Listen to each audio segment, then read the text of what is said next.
Hello, this is Elroy Reed, and I am your moderator for the Urban Townhall Talk Show. This is a community affairs talk show that takes a look at the issues that are relevant to the African American communities of Lake County and beyond. Tonight, we're going to talk about the Waukegan Airport and the top 10 news items that are going on in the world. Our panelists tonight are Dr. Tara Thomas. Give a nod, wave your hand. Larnell Farmer, Mitchell Hester, with special guests from the Waukegan, what I'm going to call the Waukegan Airport Authority is actually the Waukegan Port District, and they're going to explain more about this, is the General Manager Skip Goss and Board Member Benjamin Bell. Thank you for joining us. We're going to start out by introducing Mr. Benjamin Bell and Skip Goss, who are with the Waukegan Port District. Again, Goss is the general manager and Ben is a board member. We've got, they're going to explain the operations of the Port District and tell us a little bit more about it. Good evening, folks. Good evening. Good evening. Well, let's start out with Mr. Benjamin Bill. And he's got a special relationship with one of our panelists, Dr. Tara Thomas. I think that they're, are you guys having an affair? We're having a very deep wonderful affair. Let's start the show off with gossip. 30 years, by the way. Having an affair for like 30 years. Wow, that's really salacious. No, that's actually my husband, and most people, everybody knows I'm married because I always say I'm married. But I use Tara Thomas because, again, all my degrees, and there's a ton of them, are in Thomas. And I started out very young, and then by the time I finished the second master's, they said, you know, you should just keep Thomas. And that's how I'm known, and all my students in Zion and North Chicago or Waukegan, they know me. If I change it to Bill, no one would know who I am.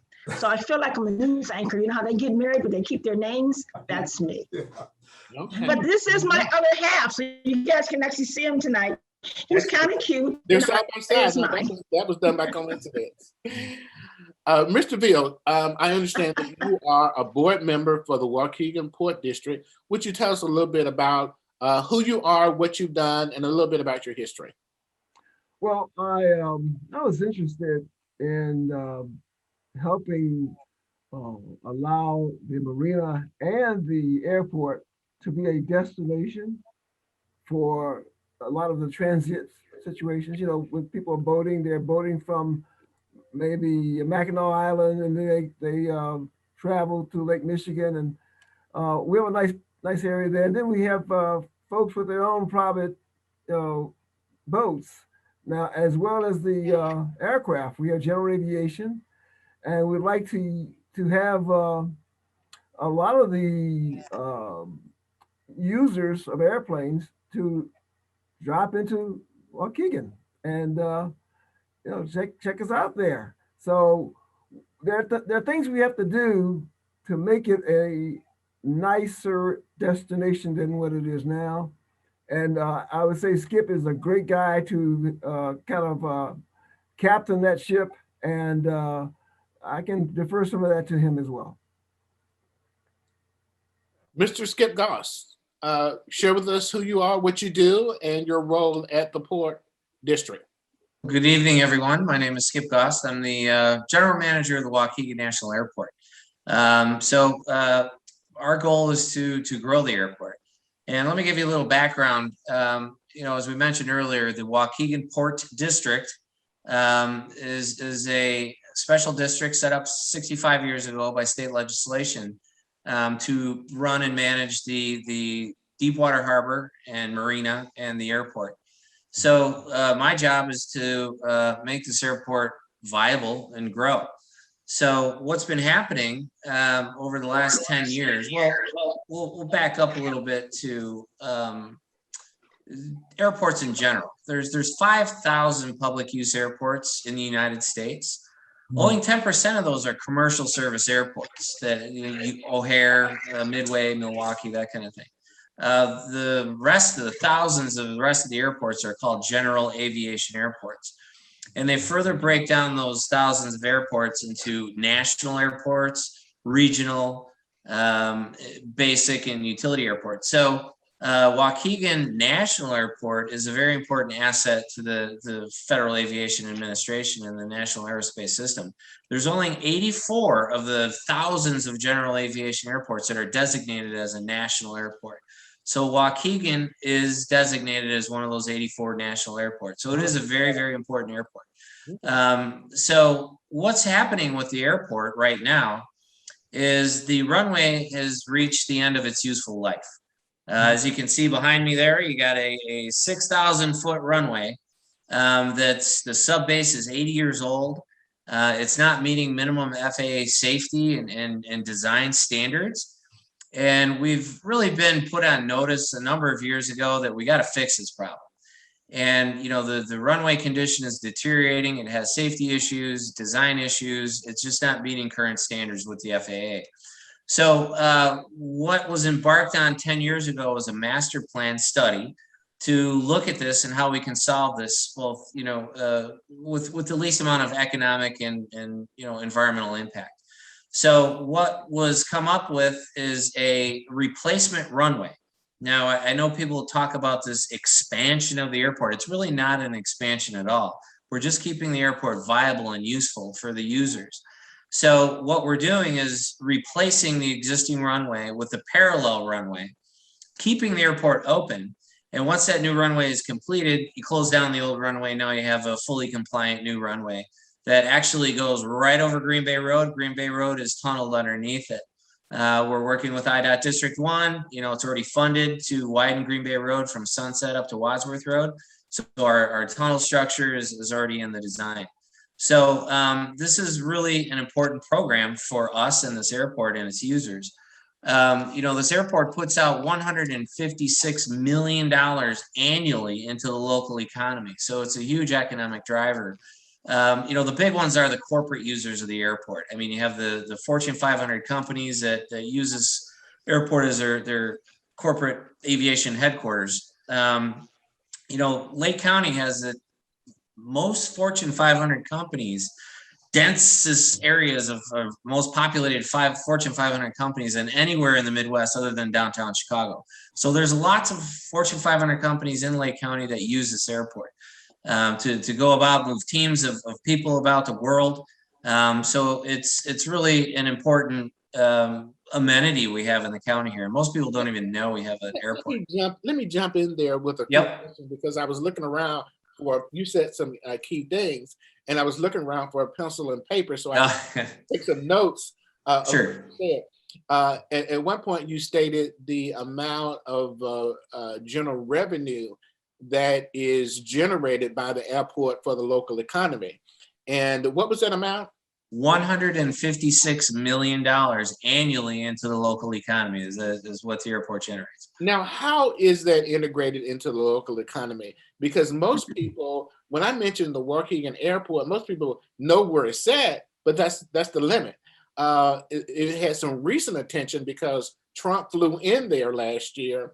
And a few years before that, President Obama flew in there. And the reason that I know that, because I was there. I think he was a senator at the time, and they had a reception at the airport. Let me say this real fast to just dovetail what Skip was saying. Waukegan is a port of entry. So no matter where you are, you know, where you're coming from in the world, you can actually fly into Waukegan, and there's a customs building there that will allow you to, you know, cross over into the United States. So that's a very important point I want you to be aware of. And they have to be, that's a cost.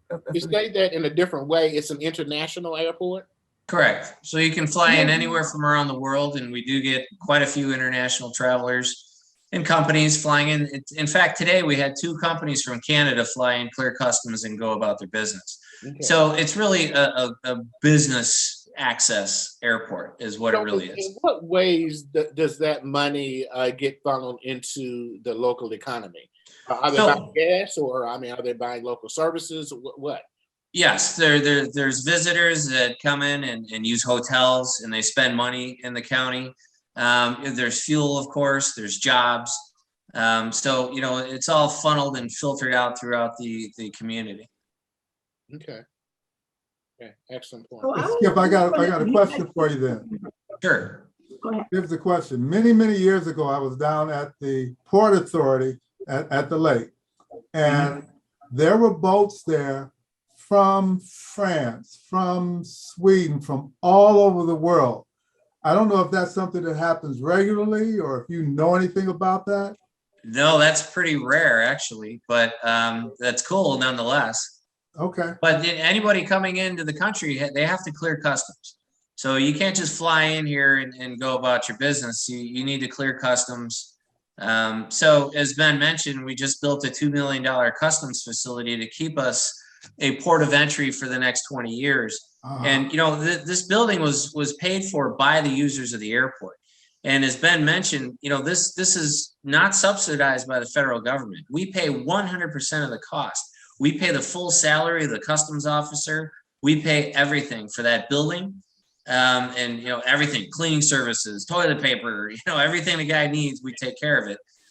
So that's a service the airport provides, and the users pay for it. If you want to fly into Waukegan and clear customs, you have to pay a fee to do that, and people gladly do that. So I was wondering, I know that we were in competition with Milwaukee or Wisconsin, because Yes. the fuel is cheaper. And for people who own aircrafts, the fuel is very important. So I was wondering now that, are we going to be able to be competitive with Wisconsin in terms of having planes fly in to refuel? Well, Wisconsin's spending a lot of money to compete with us in Lake County. They are really doing whatever they can. In fact, they just lengthened their runway, which it's now longer than ours. And the length of the runway is important. That means you can handle aircraft that are heavier, that can carry more. But Wisconsin is investing heavily in the Kenosha airport to compete directly with us. In fact, the state has paid for a customs building, and they're trying to compete directly with us to get business. So, they'll offer free customs service there. They're doing whatever they can to steal business away from us. So yeah, they offer cheaper fuel. They offer a lot. And if we don't stay competitive and offer a facility that can handle these type of aircraft that are flying today, I mean, these aircraft can literally fly halfway around the world. We get a company in Auckland, New Zealand, which is literally halfway around the world, flies in regularly every 2 or 3 months. They fly in, they clear customs, they go about their business, and then they fly back a few days later. Now, doing a little research on these guys, I learned that, this company, they're the box moguls of the Southern Hemisphere in Asia.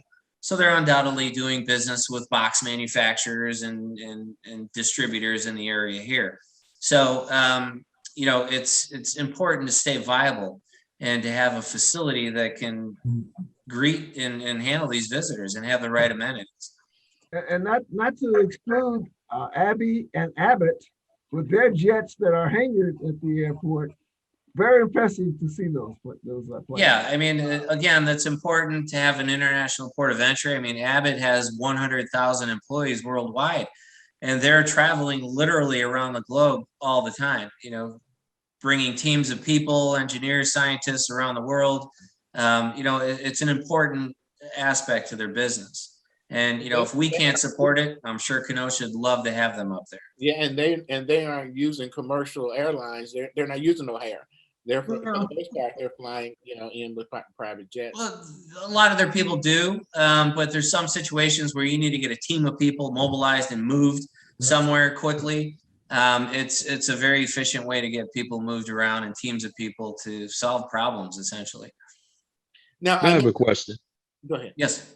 I was just going to say, Mr. Goss, do you think the things that are needed to keep the business, to keep the airport growing, you think is going to happen? And then the other part of that too, because I remember, was it late last year, earlier this year, that I saw where the Waukegan Fire Department unveiled a new fire truck out there. That's right. I figured something was going on. Yeah, it was nice. Yeah, and they so dedicated it. That's a ARF truck, an aircraft rescue and firefighting truck. So again, another public-private partnership where you know, the users of the airport paid for this $750,000 machine. It's fantastic. It provides protection for aircraft. You know, if there's an accident or something, it provides a path for passengers to get off the airplane.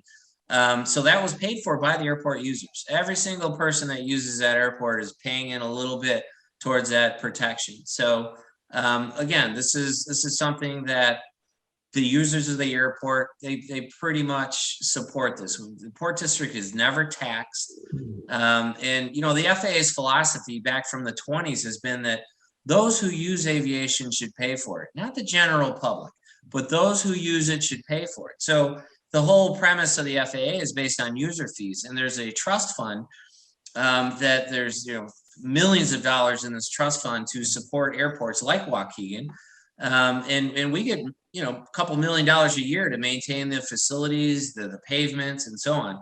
So the money that comes into that trust fund is from fuel taxes, passenger ticket taxes, aircraft registration fees, and so on. So it's really a self-sustaining entity. So in Waukegan is very self-sustaining.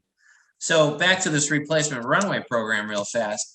So we can invest in this new runway, which is very expensive. It's $142 million, which the FAA has already said that it's a national airport. They're obviously want to invest in this airport, but there's going to be a sizable local share here, up to, you know, 40%. We're going to have to pay locally, 40 to 60%. So, you know, that's a lot of money, and we need to figure out how we're going to come up with that. The alternative, if we don't do this new runway, is we have to fix the existing runway. Ooh. And to fix the existing runway, you have to close the airport for 3 years, essentially. And it's going to cost 80% of the cost of a new runway. And then you add in the cost of actually closing the airport and chasing all the users away who probably won't ever come back. Right. The cost, it's cheaper to build a replacement runway, keep the airport open, and keep these users here and attract more. So we need to stay competitive, and this is a very important program because people will leave if we don't do this replacement runway. We know that. When's the start date for, or when is the final approval? I guess maybe that's the... Well, we're in the final throes of the environmental assessment. As you know, this has been going on for 10 years, and it really hit quagmire, you know, 8 years ago, where it just really stopped. The reason being is there's a need for 50 acres of forest preserve land. The FAA said we must have fee simple control of that forest preserve land, which is on York House, just west of Green Bay there. And, you know, It's a Waukegan Savanna Forest Preserve, which presently as it stands is completely undeveloped. I mean, it's full of invasive, you know, buckthorn and honeysuckle trees. You can't even walk around back there. But, you know, the FAA said, if you don't have an agreement with the Forest Preserve District, you don't have a runway program, we're not going to waste our money or our time. So my first duty as I got this job 5 years ago was to get this thing back on track, work with the Forest Preserve District, and get an agreement with them so we can move this program forward. So we did. In 2017, we got a letter of intent signed by the Port District and the Forest Preserve District to buy 50 acres fee simple of their property. Now, of course, you know, there's concern about that, but the Forest Preserve District has always supported transportation programs. And, you know, we're certainly, you know, wanting to help here. We can certainly develop that open space, which isn't developed right now. You know, we can turn the management of the land over to the Forest Preserve District. And we're really only restricting about 13 acres where people just can't go walking around there. I mean, the rest of it's just got to be open space. So once we got that agreement going, the FAA said, okay, fine, we'll entertain this, but all your environmental data that you've done is stale. You have to redo it. So the last 2 years, we've been doing all the environmental data, the air traffic forecast, air quality, noise quality, water quality, endangered species. You have to go through the whole 9 yards, and it's literally taken 2 years to go through all this. So now we're finally at the end of this and ready to present a draft environmental to the public to get the public input that's required as part of the environmental assessment. And the FAA came back and said, well, your letter of intent is now stale with the Forest Preserve. You have to go do that again. Okay, so we go to the Forest Preserve, and now we have a whole new board, really. So there's a lot of apprehension and misunderstanding of what we're really doing here. So we're working with the county board right now, and the Forest Preserve District Board, to get the education out there that, this is a win-win-win for everybody. Right. It's a win for the airport, it's a win for the Forest Preserve District, and it's really a win for the community. Lake County, yeah. Yeah, we're gonna part of this program is we're supporting and paying for a good part of the trail. There's going to be a trail that really connects the western part of the county to the northeastern part of the county, which there's really not a lot of access there. So, there's like 25,000 people, and it's just within a mile or two of this trail that's really not even developed yet, that will really give access to people to the northeast part of the county, which desperately needs it, to the really nice parts of the Forest Preserve District on the central and western part of the county. So, it's really a win-win for everybody. So, we got to get the word out there that this is a win-win, and the environmental impacts are minimal. They really are. But, once that data comes out, I think everybody will see that. Okay. I have a question. I'm sorry. Go ahead. That are entertainment affiliated. One is name us some celebrities that fly in and out of that airport. If you Boy George was here not too long ago, but we don't really keep track of that. I mean, it's really the corporate business that we really want to take care of. But yeah, I mean, Michael Jordan was based there, flying in and out of there. But yeah, sure, you get some celebrities in and out of there periodically. But it's really the corporations that are bread and butter that we really need to support. I have a question, Mr. Reed. That Skip, you mentioned that you used to own a school to teach students how to fly planes. Correct. I'm very pro aviation for our children. Recently, I was on vacation and I flew back with a pilot for American Airlines. He was flying, back free from somewhere else. And he told me there's a shortage of pilots. There's a severe shortage of pilots. Recently, I went to Oshkosh and I was met with some general who said now there are different programs for kids coming literally right out of high school.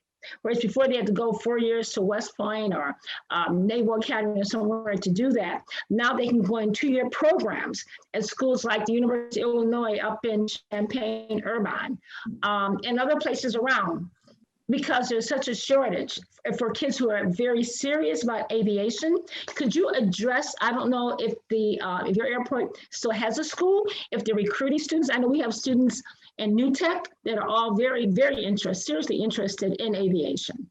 Sure, that is a fact, that there is an increasing shortage of pilots and mechanics and air traffic controllers. Mm-hmm. And, these are lucrative careers. Now, I couldn't say that so much 5-7 years ago, where there was a glut of pilots and mechanics and they weren't that well paid. But that's completely done a 180-degree turn. Right now, I mean, they're signing bonuses of, tens of thousands of dollars. A new mechanic right out of college, you're making $80,000 a year. Air traffic controllers right out of school, making $80,000 a year. These are great jobs. So yeah, I mean, there's a definite need there, and it's supply and demand. If you don't have the assets you need, you're going to pay more for them. And so it's really a lucrative career path for people, and not just piloting. Piloting is expensive, but aviation maintenance technicians, and working for the FAA. But my school has trained hundreds of pilots, literally, over the years, and not all of them go on to piloting airplanes. Some of them go on to aviation maintenance technicians. Some go work for the FAA or aircraft manufacturers. There's a plethora of jobs that are really, well-paying jobs out there. Is there a school at the airport now, at the Waukegan Port Airport? Is there still a school? Yes. Okay. Yes. Yeah, there's 2 of them. There's Stick and Rudder and Skill Aviation. Okay. Thank you. Wow, interesting. Well, upcoming, you have an air show that you do every year. Can you tell us more about that? Yes, very exciting. It's, if you've never been to this air show, it's quite different than, say, the Chicago Air and Water Show, where you're miles away from the airplanes and, maybe a plane will fly by every 15, 20 minutes. This is up close and personal. It's really a family event. There's no alcohol there. It's really a kid thing. and aviation enthusiasts, where you can walk up to the airplanes, talk to the pilots, and watch a show, and you're literally a couple 100 feet away from the airplanes as they whish by. So it's really a unique experience. It's a family event. We've been doing this for 20 years. And, we're one of the longest lasting air shows in the region. I mean, Rockford used to do it, Janesville, all these airports used to do it. None of them are really doing it anymore. So this is a really cool community event for everyone to come and enjoy. And we only have it one day a year. It's the second Saturday in September. Okay. So this year it happens to be September 11th. Of course, there will be ceremonies for that in its 20-year remembrance.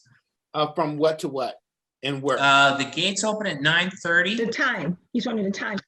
Yep, gates open at 9:30, and the show starts. The flying starts around noon till about 3:30, 4 o'clock.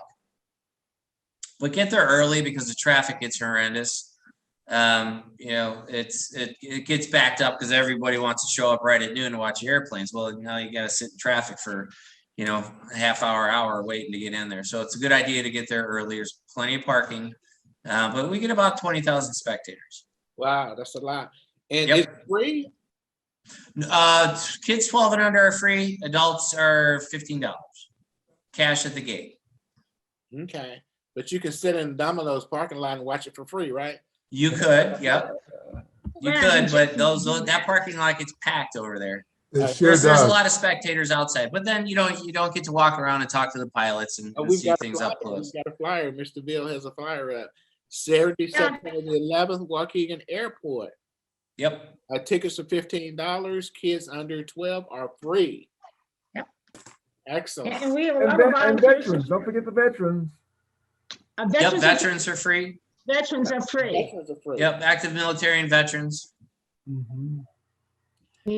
Dr. Thomas, you were telling me about another event that had some relationship to this, about a car show. Oh, okay. I thought you were talking about Oshkosh. Yes, we have a car show the following week, which our school district 6 has been really supporting this air show, and we're hoping that they will also support our car show. But our car show is free. It's going to be in the Shiloh Park Middle School parking lot. And this really came about by 12 physicians, one out of Lake County, and the other were African-American physicians throughout Cook County. And they thought it would be a good way to mentor students because, as we all know, we cannot turn on the news without hearing about a shooting in Chicago. Except the important thing is to know they don't stay in Chicago. Many students out here in Waukegan, North Chicago, and Zion actually reside in Chicago, and their parents are using addresses. It's like it's not a secret out here in our county. So those kids are out here Monday through Friday, and then they're going home on the weekend. So my idea is instead, how can we deter this crime? We could all sit here and we can discuss and philosophize and everything else about, oh, isn't it awful? Or we can try to make a difference and find a cure. These kids have nothing to do. They think the only way they can get a nice home or a plane or a car like that is drive is to sell something on a corner and own a corner. I want them to meet professionals. They're going to meet surgeons. They're going to meet judges. Judge Matthews is going to be there, our lieutenant governor. They're going to meet prominent people who have these cars. We have now a 1935 Rolls Royce. We also have a brand new Rolls Royce. My neighbor's letting us use his car. We have a Lamborghinis and the Corvettes. They're all show cars. These aren't cars they drive, so they've got special paint. They light up, they bounce, they do whatever. And the doctors are going to be there. Now, we tell kids to come out for a car show or come out for an air show, they're not going to do that. They're going to, oh, Miss Thomas, get a life. I need to sleep on Saturday.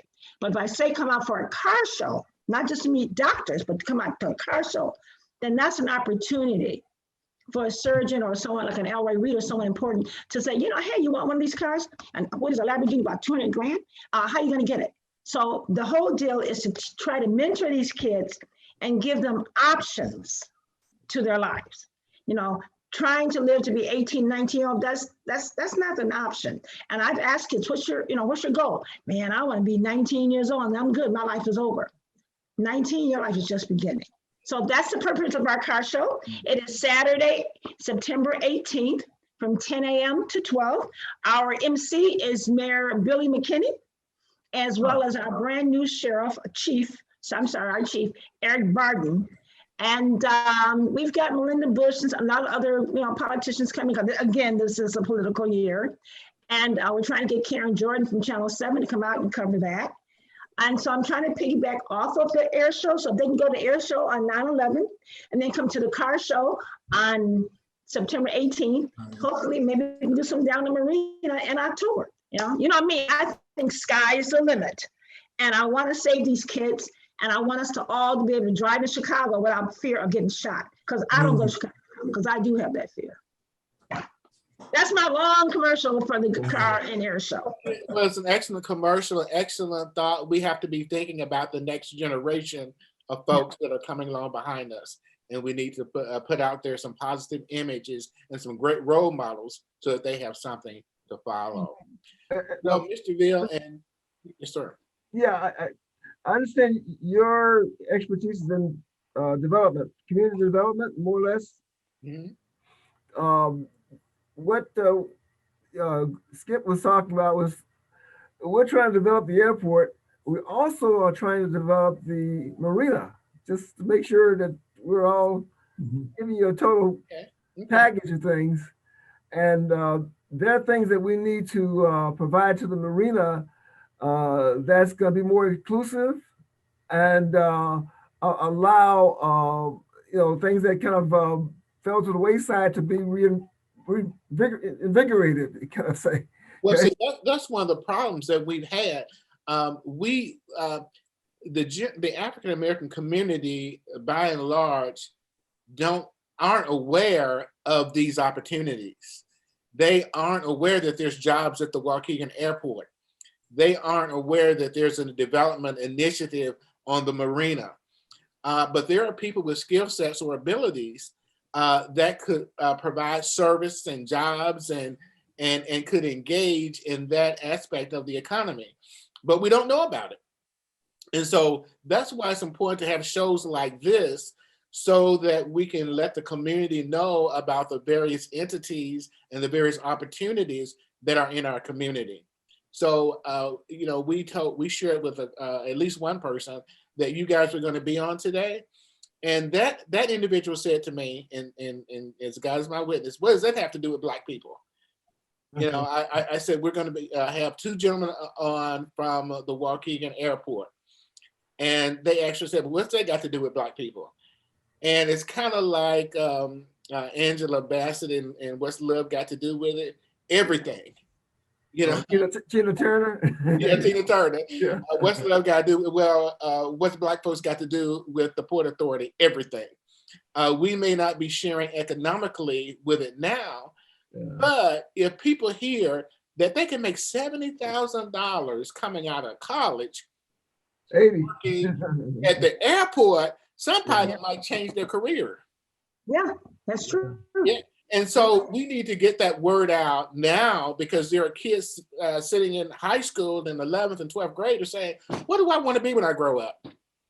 Yeah. And to say that there's a dearth of Black pilots because you never position that in such a way to make it attractive so that young people would aspire to do that. And so that's one of the things that we try to do is we try to showcase people like yourselves and situations like yourselves so that the community can see another view. Dr. Thomas said something about kids coming out of Chicago and are up here going to school because the schools are so rough in Chicago and they come here. You know, that's true. But even the ones that are here, they're not really exposed to the mechanic industry, to the airline industry, to being air traffic controller. They know about basketball. They can tell you all day long about Beyonce, but everybody can't be a singer. Everybody can't be a basketball player. So we need to do some things to foster opportunities to our community so that we have some growth opportunities. Also, I want to put a plug in for the marina. There is a restaurant for sale. Am I right, Skip? It's not for sale. Oh, No, I thought you we're said, talking, well, I'm sorry. I would say it's like needing to lease some spaces and be a lease on the situation. Like I said, is it there are lots of things that can be improved on the port and in the marina. And I mean, we would love to have people inquire uh, so that we can talk to them in detail about these opportunities. history? I got a quick point I of really- clarification. Did I hear that out of high school, you could go to a 2-year school and be trained for some of these jobs? Is that correct?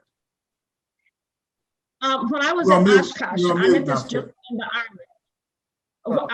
Oshkosh is a huge, to me, it's like a convention of airplanes. I mean, there are thousands of them, and pilots come literally from all over the world, and it's held in Oshkosh, Wisconsin, if I'm not mistaken. No, my question though is for So when Skip, as far as, is it true that you can graduate from high school and go to a 2-year program and get certified? But that's what I'm Yes. saying, Mr. Yes, I was the one who said that, and you can. Yep, Go ahead. airframe power plant mechanic program. Sorry, airframe power plant mechanic programs. You can get your I think I might AMP. Am I muted still? No. Sorry about that. So yes, there's community colleges that do that train you as an airframe and power plant mechanic, and you could get a job immediately. I mean, with an airline or any of these operators, they're desperately in need of mechanics.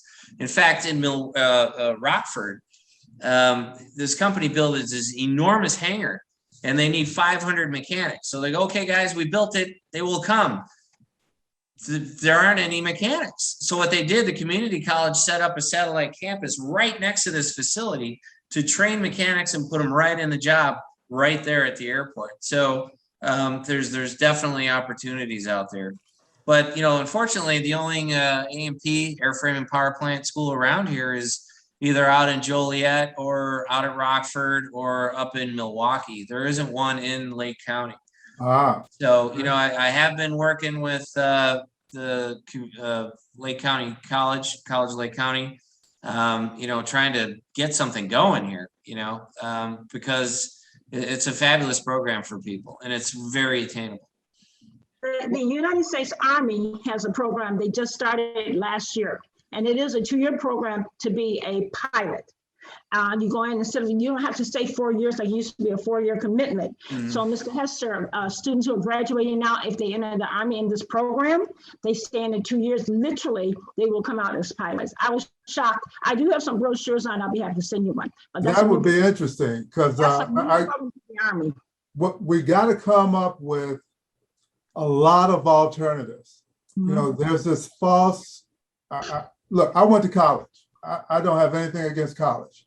But for example, I'm looking at this article right now that's talking about Black wealth between, let's say back from 1990 to 2018 on average, of college people, Black people with college degrees has dropped from about $50,000 to $5,000. Okay, so how is that possible? We talk about college as being part of the solution. We've always thought of it that way. However, when the average student loan debt is $44,000, there is no wealth. Yeah, I think the 4-year college is overrated. The trades is where it's at. It is. And this is It more of a trade. really is. I mean, a lot of the high schools used to have aviation programs, you know, back in the 80s. They got rid of them all. They said, oh, that's, you know, we're training professionals. We don't trade, you know, this is too, you know, trades oriented. Well, trades is where it's at, you know, and this is a trade. Well, trade is where it used to be at, because Yeah. a lot of people, when I was coming through, and I'm 60 years old, when I was in high school, people, some people went to college, but a lot of people became apprentices and were bricklayers and construction folks and electricians, and some people did janitorial work and now own their janitorial business. So there was a lot of options other than college. But like most of us know, that the only thing they're pushing is everybody needs to go to college when they graduate, and that's like Mr. Hester said, that's overrated. I mean, there are a Yeah. lot of opportunities and options out there other than college. Yeah, and let me sidebar that a little bit with another bit of an anecdote here. The Lake County Community College, they have HVAC training programs. Okay. And I don't know if you're aware, but there's a shortage of HVAC Absolutely. technicians to the tune of 8,000 or more right now, and that sort of thing. That's available at Lake County College for literally free in some cases. Okay. Well, And, That's what and I don't know if you know this, Yeah. this too. This is again the trucker world. Uh, being a trucker, there is a shortage of truckers now. Huge shortage. It's a tremendous shortage of truckers now. But I think So you guys it- get back to the That's topic. really- That's how the air show is going to help. I Yeah. was wondering, Skip, can kids see the air traffic controller tower, or that's not going to be open to them? I was just wondering. No, that's normally not open to visitors. But there's going to be a bunch of vendors there. Certainly the military recruiters are going to be there, and others. So there seems to be a shortage of labor everywhere, and a lot of these jobs are good paying. I mean, they really are. So it's as available. As a highlight to the show, the famous Ford Trimotor Mm. airplane will be there. Skip. It was there last weekend giving rides. Actually, it was Yeah. built in 1928. Yeah, it's The first metal airliner. it's going to be at the show, right? Skip. No, it It's won't. not going to be okay. No. All right. Sorry, but we'll have some static displays that they'll be very interesting to see. Yep. Okay, thank you so much. Thank you. Well, we appreciate you, Mr. Goss and Mr. Veal, for joining us. Our next segment of the show is going to be the top 10 current issues that are facing America today. The AACPG of Lake County reminds you to continue to follow the 3 W's. Wash your hands, watch your distance, and wear your mask as you decide to receive the COVID-19 vaccine. Do not let history hold you hostage. Ask questions. Demand answers. Make an informed decision about the vaccine. Register now in AllVax and hold your place in line. Protect yourself and others. To learn more about the COVID-19 vaccine and health disparities impacting Lake County's communities of color, please go to our Facebook page at AACPG Lake County.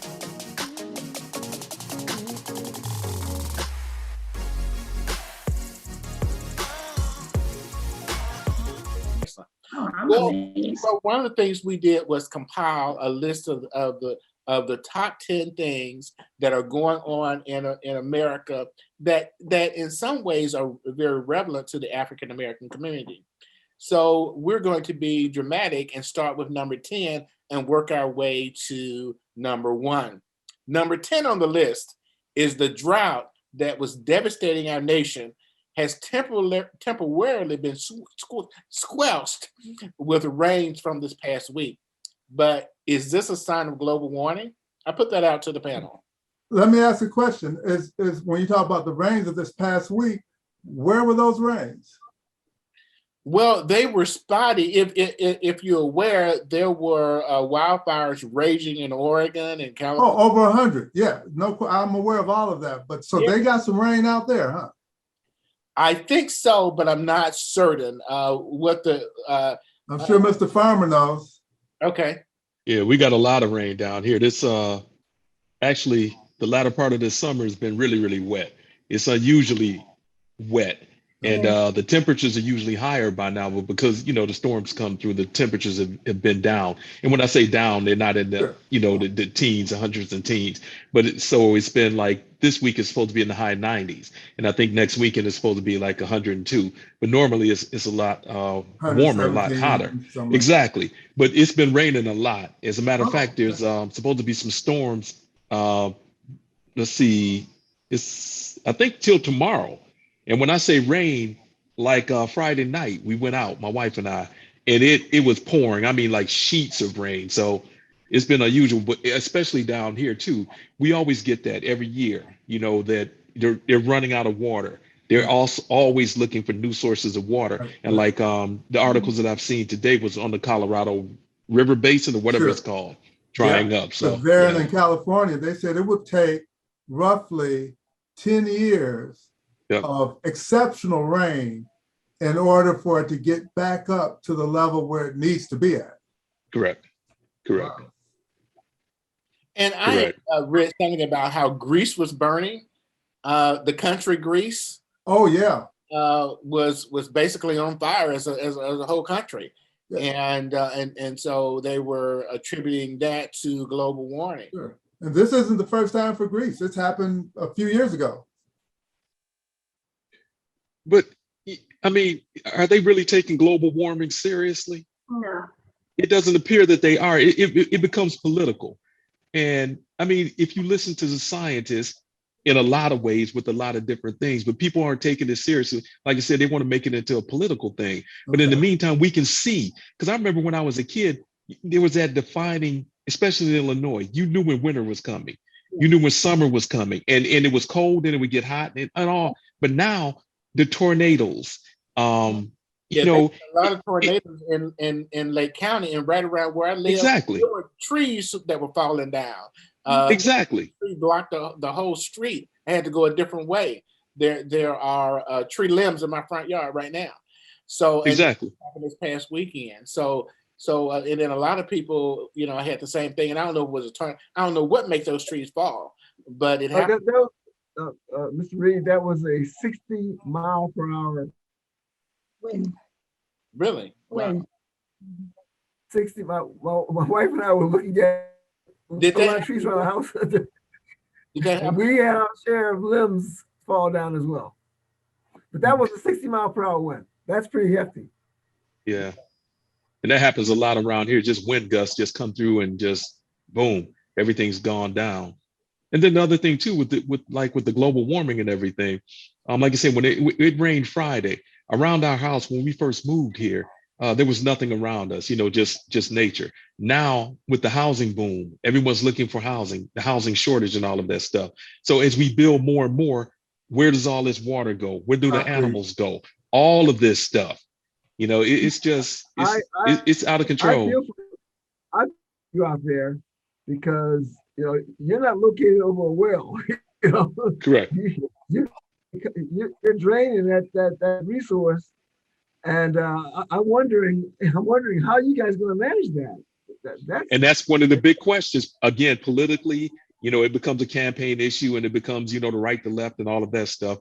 But in the meantime, I truly believe that those are in power that have all the money, and I'm talking about all the money. These families that are historically rich, Right. To me, there just seems to be a hoarding of everything, from water to food to energy, everything. It's just, and I attribute that all back to the global warming and all of this stuff.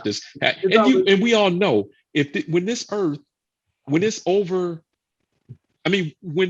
earth can't take on anymore, it will take care of itself.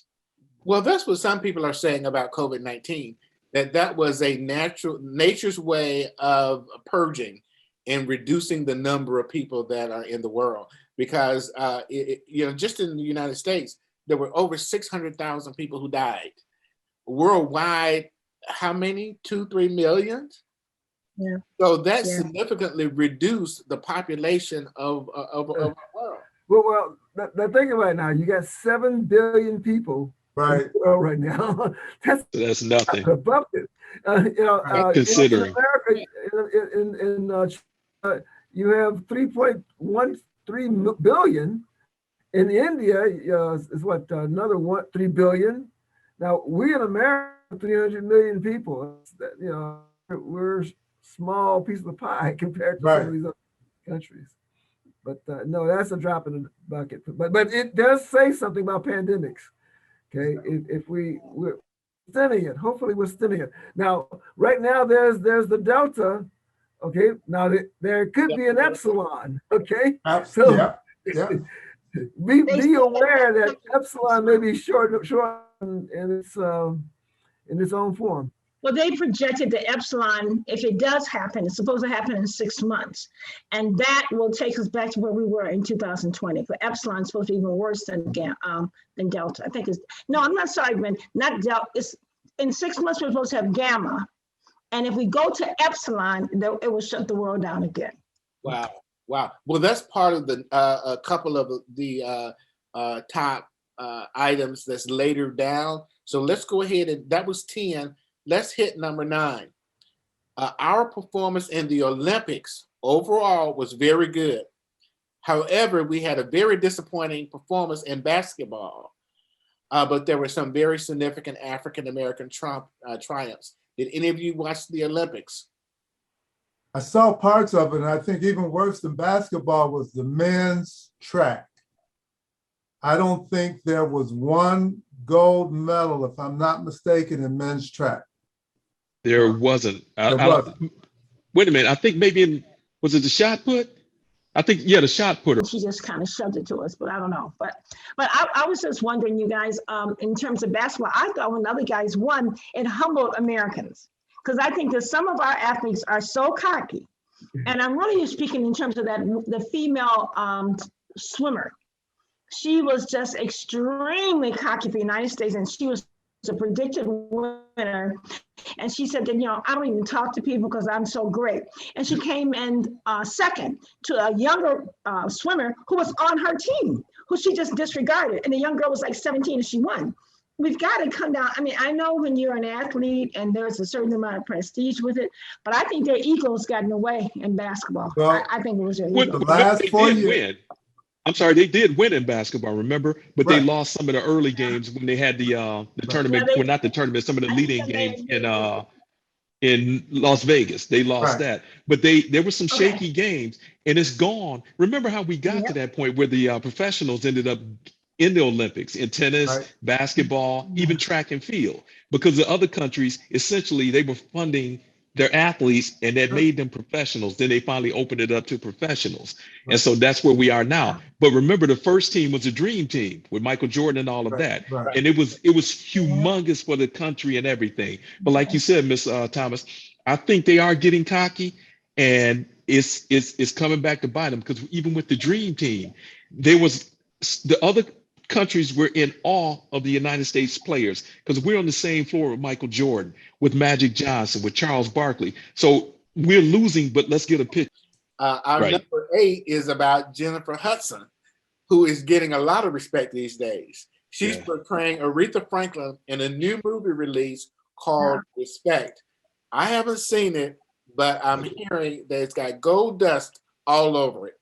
Has anybody seen it? I want to see it. But here's what I don't understand. It's like Netflix contracted with, I can't remember her name. She played Harriet Tubman. Yeah. She played in the Harriet Tubman movie. The British They did a actress. series on Aretha. It was like a 4-part or 5-part. It was, and I saw that. It was so well done. And I'm from Detroit, and I have met Aretha. I've been in her house. I thought that was an excellent portrayal of her. Her family didn't like it because it told so much truth. And here she's having a baby. I think she was 12 or 13. 12 and 14, yeah. Yeah. And it showed some of her personality, which wasn't as nice. And people really know Aretha, know that is true. But her family did not want that part to come out. And I don't think that they're revealing that in this one. Plus, her family, Mr. Hester, they didn't get any money from Netflix, okay? Which is why they're upset. It was an unauthorized version. Right. This version, the family is highly involved. They're getting paid. Right. They're pushing it. pushing it. But I Interesting. think for me, after I saw the original one, which I think that was going to tell the truth. The one we saw on Netflix was the truth. What Okay. you're going to see now is a Hollywood version. I'm just not that thrilled about seeing it, but it does portray her in a better light. That's what they say. Sure they What will. they said is that before Aretha died, she selected Jennifer Hudson. Yes, Correct. Sure. Correct. that's right. So that, Correct. I saw the movie. I Well, saw it. you've already It was- seen it? I saw it Friday night. My wife and I. That's when we were coming back in that rainstorm from the drive-in. Well, give us And a well, you know what? I gotta see it again because when you watch it at the drive-in, it's you go there more for just that was our date night. The So experience. yeah, the experience. But So that what you screen guys were is doing not. driving. Oh, we had a good time. Just sitting, we get some food, we go there, we turn the car, to turn the lights off. We just have us just sit there and enjoy it. But the problem is, it's like, with the definition on TVs and everything, how crystal clear, when you're watching the drive-in, it's all dark. So you can't see Right. the colors. And so I gotta watch it again. Because before I knew it was over. I'm like, man, the music of course was good. So I gotta watch it again once it comes out on whatever streaming service. Did you see it the is. Netflix version? I did not see that. I did not see that. I did not. Okay, item number 7. The Haitian earthquake happened at 8:29 a.m. Eastern time on August the 14th, 2020. It was and I'm reading from my script, my text here. It was a 7.2. 7.2 earthquake. The earthquake struck with a 10-kilometer hypocenter near Petit Trapos, somewhere in Haiti, which is West of Port-au-Prince. west of the capital city. As of today, on my earlier report, it had killed 304 people, but CNN is reporting that at least 1,275 people have been found dead and at least 500 injured. And there's probably more because many of the areas they can't get to because the only road in and out is covered with a mudslide, or the earthquake caused such a devastation that they can't get in, for rescue or resolution. So Haiti has had a lot of problems for a lot of years. As a matter of fact, their president was recently assassinated. Right. Yeah. So what's going on in Haiti? I feel so bad. Those people just cannot win. Even the previous earthquake, they're on a fault line, right? Right. 2010. I did not know that. But Oh yeah, there's 3 fault lines that run through. So the whole island, I went and checked this. The whole island, you got the Dominican Republic is 2/3. Haiti's about 1/3. Spain had all of it, but they gave some of it to France. So the Haitian part was what France had, and Spain had the rest. And right now, you see, you don't really hear all of this. The DR has had about 13 earthquakes, and Haiti's had a few fewer.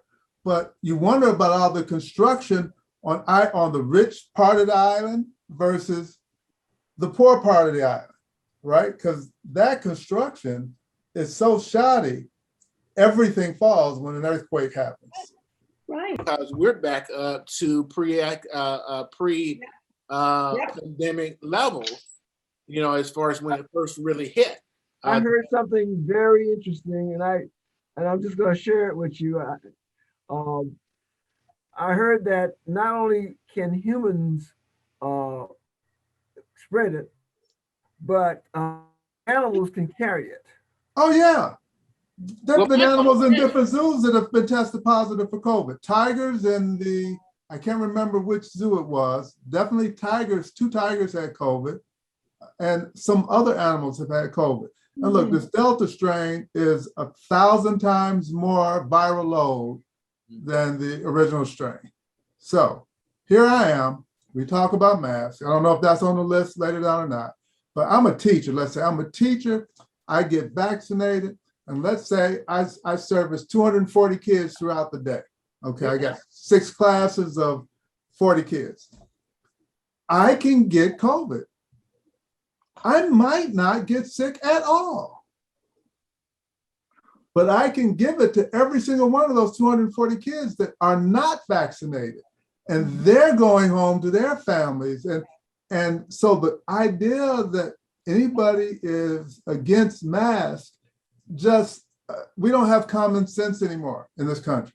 Well, the schools just reopened this week for a lot of them. A few of them are delayed, but in Lake County, many of them opened this week. Thursday was the first day. And some of them, most of the schools are requiring masks. Not very few of them are doing virtual learning, but the scenario that you just described is probably going to happen. So we don't know if there's going to be a sudden burst as far as the folks is catching COVID. Let me intercede with this. Take the map of the United States. Look at that map and think about what political affiliation, on a general sense, I guess, associate with the most of the deaths that have reemerged all of a sudden. Yeah, Trumpites. Texas, Louisiana, Mississippi, Alabama, Florida. Yeah, Florida. Those states that were heavy trumpeters, yep, are not wearing masks, not getting vaccinated.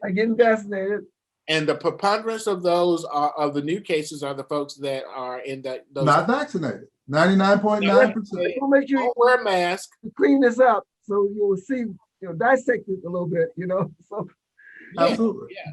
So that's a real problem. So we're waiting to see what happens in the next few weeks as schools open up and everybody returns. But the hypocrisy of it is a lot of these politicians, like what was the governor, I believe in DeSantis? Yes, correct. And then the one in Arkansas, they're saying don't wear masks. Yep. Don't wear masks. Don't take the vaccination. But then their kids are going, and they're trying to punish schools for having the kids wear them. But then if you research and look, their kids are going to private schools where there's a mask mandate. How hypocritical is that? There's one, I think it was in Texas, I may be mistaken about it, could be Florida. He says if the teachers and the superintendent mandate that students is in Florida, DeSantis, pay them. He's going to cut their pay. He's going to stop paying them. They will not be paid. That is outrageous. So here's the greater hypocrisy of all of it. Yeah. In the same press conference, he's railing on the federal government for impinging upon the rights of the states. Okay, but he words it in the rights of the parents in our state, right? And then at the same time, he is impinging upon the rights of the school districts. If all of these are I'll say sovereign bodies, okay, why do you have one? You got one, you talk out of both sides of your mouth. I've never seen anything like it. Have any of y'all seen the movie The Purge? Have any of y'all seen the movie The Purge? I have not. Which one? Which one? Three of them. They're all based on the same story.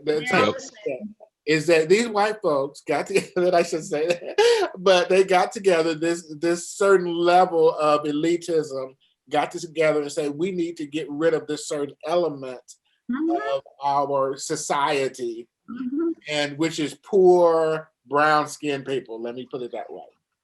And so they open it up so that all crime, including murder, is forgivable for this period. One day. And so, but you know what? The thing is, the scariest movies to me are those like that can actually happen. Yes. Well, those are the ones that scare me. In many ways, this is a purge. Yes. Because and people are encouraging us to facilitate the purge because these people know the outcomes of not wearing the mask, not getting vaccinated. And so, you talk about hypocrisy. They know that if they want to get rid of a certain element, encourage them not to do a certain thing. Let me make this point because I think this is somewhat relevant. I've been going through the history of Hitler and his playbook, and a lot of things that Trump did. I don't know if you guys realize this, but a lot of his methodology was based on Hitler's Mein Kampf Mein Kampf. Okay. Mein Kampf. Yep. I'm sorry, Mr. Hester, go ahead. No, just Mein Kampf. Yes. Yeah. Mein Kampf. Yeah. And it was just interesting to compare how he got people all agitated, did the insurrection thing. You know, all that was done years ago during Hitler's, But followers of them have been. We have a mutual friend who, in fact, Mr. Reed knows her as well, and she's an avid supporter of Trump. And it just blows my mind to see Black people do this. And then her thing is, well, all the reports we're getting are false because she listens to something on Max News. Have you guys heard of Newsmax. Oh my Newsmax. God. She listens to it 24 hours a day. I don't want to call her name, but she comes away from that feeling that she's an authority. And this is an educated woman with 2 degrees. And she has been locked in on it and feels that a lot of the doctors who said that they're doctors, they're not, they're actors. People are dying from COVID, but it's really just a flu. And they are buying this garbage that's on Newsmax or whatever it is. And I fail to understand that from somebody who's intelligent. That's the part that's screwing my head. When you have common sense, but having a degree, you have common sense. I get it. That's where I started off earlier. I said, we have lost the whole concept of what common sense is. Yeah. And they interviewed this guy. He's about 88, I think, and they talked about all the people he's with. He was part of the law firm that hired Barack Obama as an internship and placed him with underneath Michelle's tutelage. Right. He said he went to a movie. He and his wife went to movies one night, and there were Barack and Michelle. He said, I just knew that they were greatness. But anyway, the point he made was this. He said, he hates television, okay? And now you can add social media in there too, right? But he hates it now. He said it's a problem. And he said, the reason it's the biggest problem because there's no set of facts. People need to distinguish facts from opinions. That is out the window. Yeah. I don't understand how in the world. It is, Mr. Hester, let me say this, that doing some college level instructions as well. So I there in terms of seeing certain things. But first of all, real fast, Mr. Reed's point, the genocide aspect is not that far out, okay? Because right, that's all kind of plausible, but it's kind of formed in a different way, okay? But the other side of it, Mr. Hester, if you're seeing people that you think would have common sense, there is a lack of critical thinking in our society. Critical thinking, yes. People don't think critically and think about consequences, and all they see is what the news, throwing stuff at you. And one of the things that Hitler says, you lie enough, and they'll believe it. They'll believe it. Something I've learned once I moved into entrepreneurship is that people make decisions based on emotion. Mm-hmm. And I disagreed with that vehemently. I said, how could they? And then I realized something, and they explained it to me. They said, we understand you're a logical thinker, you're analytical and all of that stuff. But you make a decision because something has moved you emotionally and you have all the facts to back it up, okay? I said, oh, well, okay, I give you that. He said, now imagine, we have choices today. It used to be knowledge doubled every hundreds of years, right? Now it's doubling every 18 months. Do you think we can take that in as human beings in a soundbite world? No, it's impossible. It's not going to happen. So it's like it's going to get worse. It's got overload. The math, exactly. The math just makes it's impossible. It's data overload. We have instant messaging, instant all kinds of things going on right now, and the data is just flying into you. I mean, it's amazing. When I was a kid, I remember one of the guys brought a deck of cards with new ladies on it, right? Okay. I was in the Cub Scouts. And my aunt was a den mother, and I think I told on the person, and she took it, and all this stuff. Today, 8, 9, 10 years olds can get on the internet and see all kinds of stuff. So I gotta say this to you guys. Do you know that the state of Illinois, this is a fact, please check it, has approved having tampons in third grade boys' bathrooms because they want boys who feel like they're transgender and girls who feel like they're a boy to be able to go into a bathroom. This passed in May of this year. I advocated against it. I wrote Springfield. These folks in Springfield passed a law in all public schools starting in August. Must put tampon dispensaries in third grade boys' bathrooms all the way through 12. That is ridiculous. But that has happened. It's done.